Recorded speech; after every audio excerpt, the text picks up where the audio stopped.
जो लड़का ब्रह्मचारी होगा, जो लड़की ब्रह्मचारी होगी, और पहली बार उन्होंने, जब वो विवाह होगा लड़का लड़की का, और पहली बार जब वो पति पत्नी के रिश्ते में आएंगे, और जब लड़के ने सारी जिंदगी 25 साल 24 साल तक ब्रह्मचर्य का पालन किया, सारी शक्तियों को समेटे रखा, और जब उसका तेज उस नारी के गर्भ में जाएगा और उस वीर्य से, उस तेज से जो संतान का निर्माण होगा, तो वो संतान कितनी शक्तिशाली होगी, कल्पना करिए आप। आपका तेज, आपका वीर्य जितना शक्तिशाली होगा, उतनी शक्तिशाली संतान होगी। पूरा खेल उसी का है। अब आप मानो या मेरी बात को बिल्कुल नकार दो, मुझे कोई प्रॉब्लम नहीं, खेल उसी का है। हाँ या ना? पूरा खेल उस ब्रह्मचर्य तेज का है। और आजकल के लोग अपने ब्रह्मचर्य को संभाल ही नहीं पा रहे हैं। जरूरत से ज्यादा भोगी और विलासी हो गए। शारीरिक जरा सा सुख पाने के लिए अपनी शक्ति को पानी की तरह बहा रहे हैं। समय के पहले बुढ़ा हो जाना, समय के पहले अंधा हो जाना, समय के पहले सांसों का फूल जाना, क्या है ये? तुम्हारी एनर्जी है वो, तुम्हारी शक्ति है वो, तुम्हारा तेज है वो। और वो तेज दोनों के पास होता है, स्त्री और पुरुष। अपनी उस शक्ति को बचाओ जिसे ब्रह्मचर्य शक्ति कहते हैं। शक्ति दोनों के पास होती है, स्त्री हो या पुरुष। लेकिन आज के लोग ब्रह्मचर्य का पालन कर ही नहीं पा रहे हैं। 18-18 साल के लड़के लड़कियां लिव इन में रह रहे हैं, देख लो बाजार में। सबकी एक गर्लफ्रेंड बॉयफ्रेंड है, काहे के लिए है? वही तो इनकी शक्ति ऊपर तो आ नहीं रही है, तो ये सब नीचे की तरफ ले जा रहे हैं शक्तियों को। भोगी है, सिंपल भाषा में कहूं मैं। इस भोग से समाज का बहुत बड़ा पतन होगा, बहुत बड़ी हानि होगी। ब्रह्मचर्य का पालन होगा, और वो ब्रह्मचर्य का पालन करके आप 2 साल, देखो लड़के तो होते हैं ना, शादी होती है उसके पहले तो वो ब्रह्मचारी होते हैं, लड़कियां शादी के पहले तक तो ब्रह्मचारी हैं।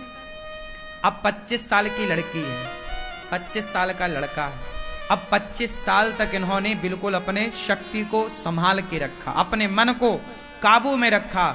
और जब ये पति पत्नी के रिलेशन में जाएंगे और इनकी जो संतान होगी मेधावी होगी, बुद्धिमान। आज के लड़के कैसे हैं? बुद्धिहीन, पैदा होती चश्मा लग रहा है। काहे लग रहा है? तुम्हारा वीर्य कमजोर था, इसलिए संतान कमजोर हुई है। तुम्हारा तेज मजबूत होता, ब्रह्मचारी तुम होते, तब संतान तुम्हारी स्ट्रांग होती, मजबूत होती। अब आप समझते नहीं हैं। सारा खेल आपका ये जो शरीर की संरचना है ना, ये पूरा खेल ब्रह्मचर्य पर निर्भर करता है। आप जितने भोगी होंगे उतने जल्दी आप मर जाएंगे। और जितने पहले योगी लोग ज्यादा जीते थे, ब्रह्मचर्य का पालन था ना। स्वामी विवेकानंद जी की मृत्यु कैसे हुई, चलो बताओ। आप में से कोई जानता स्वामी विवेकानंद जी के बारे में? बताओ उनकी मृत्यु कैसे हुई थी? नहीं जानता कोई? नहीं जानते, पढ़ते ही नहीं, दिन भर व्हाट्सएप चलाते हो। सुनो, स्वामी, ये मेरी बातें बच्चों को बताना, अपनी छोरा छोरियों को। स्वामी विवेकानंद जी का आखिरी में मस्तक फट गया था, ये ब्लास्ट। पूछा क्यों फटा?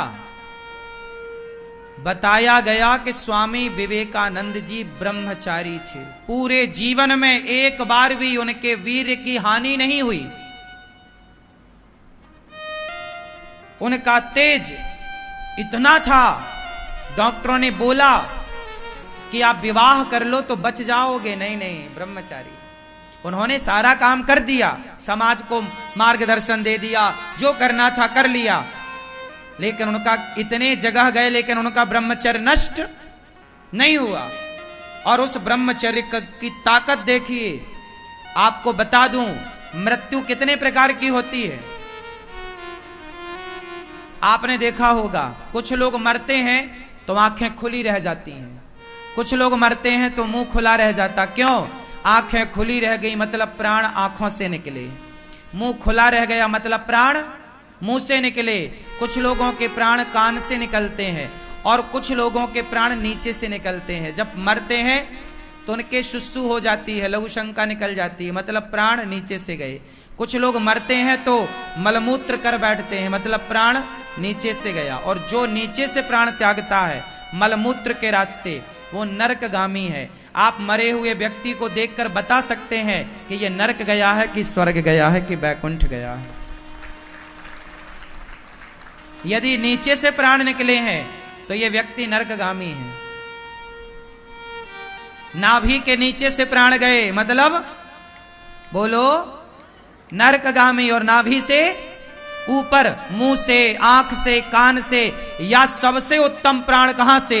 स्वामी विवेकानंद जी के जो कपाल फट गया, ब्रह्मरंध्र को फाड़ कर जो प्राण निकले, सबसे उत्तम प्राणों का निकलना वही है, ऊपर से, डायरेक्ट ऊपर से। ये ताकत ब्रह्मचर्य की है। अब ये छोरा छोरी आज के क्या जाने कि ब्रह्मचर्य क्या है। जो दिन भर भोगी हैं, भोग रहे हैं, लिविन में जो रह रहे हैं कुत्ता बिल्लियों की तरह, वो क्या जाने कि ब्रह्मचर्य क्या है और उसकी ताकत क्या है, उसकी महिमा क्या है।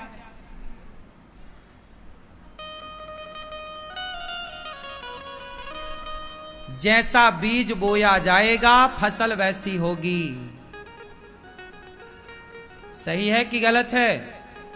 इसलिए पुरुष अपने ब्रह्मचर्य को बचाए, भोगी ना बनो।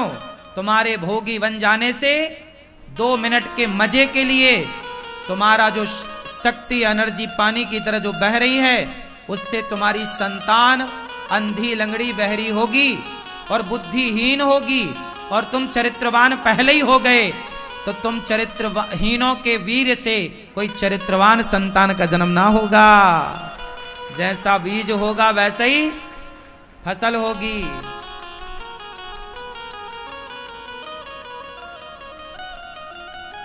इसलिए हर लड़के को ब्रह्मचारी होना चाहिए और हर लड़की को ब्रह्मचारी होना चाहिए।